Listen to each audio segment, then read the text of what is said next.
अब देखिए ये जंग तो बड़ी थी, चाइना एक्सपोज नहीं था उस वक्त तक, जी।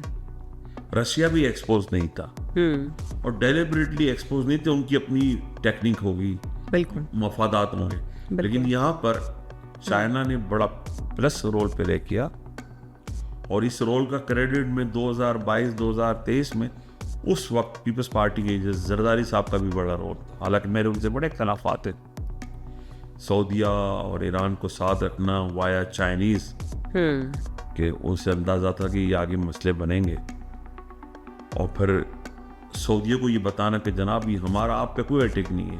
अच्छा, ईरान ने भी कहीं यहाँ वहाँ अटैक नहीं किया, पर्टिकुलर एरियाज में जहाँ पे इनके अड्डे थे अमेरिकन के, चाहे वो सऊदीया हो, चाहे वो दुबई हो, चाहे वो कुवैत हो, चाहे वो बहरीन हो, या इराक जी।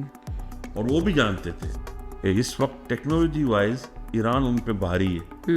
अगर ये मज़ाहमत करते तो फिर जंग का दायरा कार बढ़ जाता। बिल्कुल।